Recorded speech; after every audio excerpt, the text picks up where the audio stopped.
The night returned in waves of restless rain, as if heaven itself remembered every sin that had once soaked the streets below, and inside the dim house at the edge of the forgotten town, Leon sat half awake, a scarred shadow in the hush of dripping eaves. The clock's tired tick, the only thing keeping him tethered to time. The wound on his shoulder burned beneath the linen, but the pain wasn't what kept him from sleeping. It was the silence after Mira's whisper, the sound of her saying, "He's coming," still twisting through his ribs like smoke. He had tried to bury too many things, names, memories, bodies, even the pieces of his own heart, but the past, stubborn and living, always found its way home. Outside, thunder rolled across the horizon, a slow heartbeat of approaching fate. Mira stood near the window, the pale curtain brushing her wrist, her child asleep in her arms, small breaths fogging the glass. She looked at Leon the way one looks at a storm that has already broken something, but might also bring the light after. "You should rest," she whispered. Leon almost smiled. "Rest stopped visiting me years ago." The air trembled again, a low vibration in the bones of the house, and when lightning stitched the sky, he saw a silhouette on the road, a man walking slowly, the limp unmistakable, a cane tapping once for every drop of rain. The impossible sight made the blood leave Leon's face. His lips parted, but no word came out. He had seen that walk before in another lifetime, right before everything burned. He moved toward the door like a man pulled by gravity, every step dragging the weight of 10 lost years. Mira's voice broke behind him. "Who is it?" But he didn't answer until he touched the doorknob. "Someone I buried," he breathed, and opened the door to the storm. Wind rushed in, flinging the rain against his face. At the edge of the road, the figure stopped, hat tilted low, coat dark and heavy.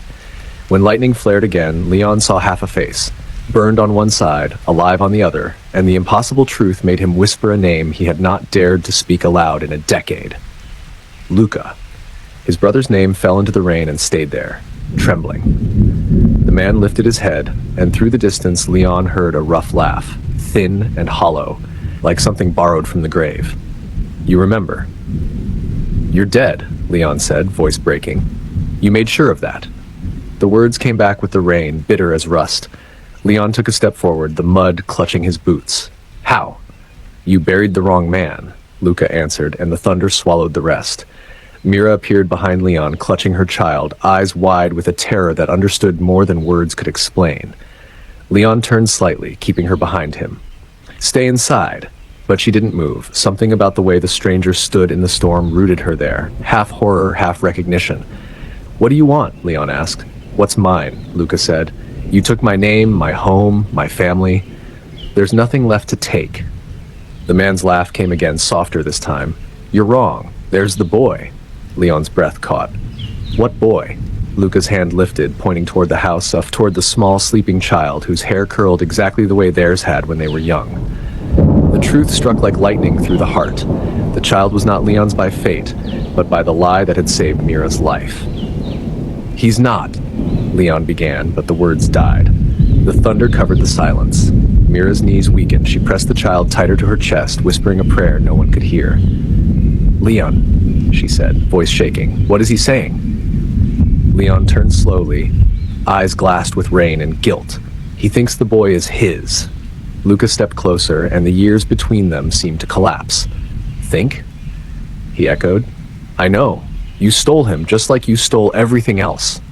For a long moment neither moved, two ghosts studying each other under the witness of the storm.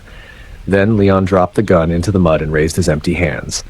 "If you've come for revenge, take it on me. Leave them out of this." Luca stared, and something flickered behind the ruined face. Pain, maybe memory, maybe the echo of a love once shared. "You still don't get it," he said quietly. "This isn't about revenge, it's about balance. You built your life from the ashes of mine. Now the fire comes back for what it's owed." Lightning flashed again, closer now, and for a second Leon saw the figure of their mother standing between them, the way she had the night the fire took their home, arms outstretched, eyes full of sorrow. He blinked and she was gone, but her voice, faint and distant, seemed to ride the wind. "Don't let hate choose for you."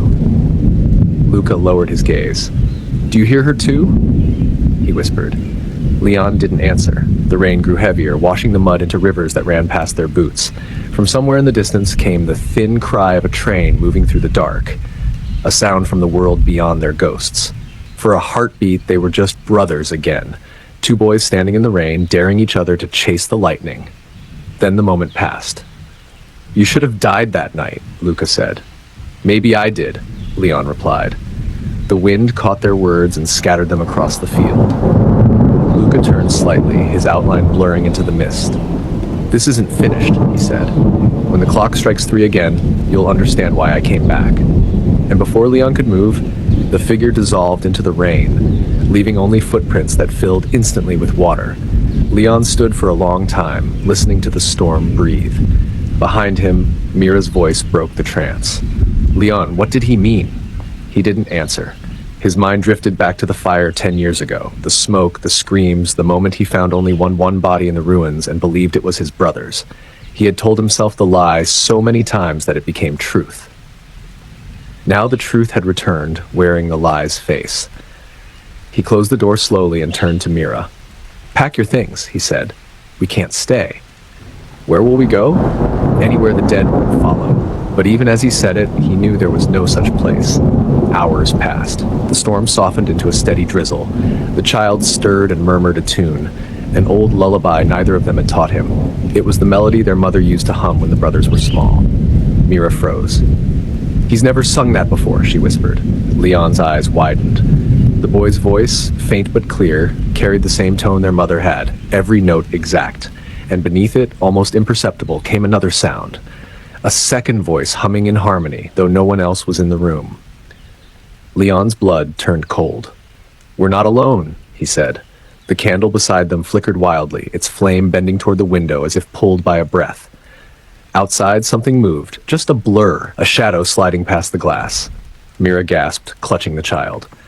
Leon reached for the pistol on the table. His fingers touching, the light went out. Darkness flooded, thick and silent.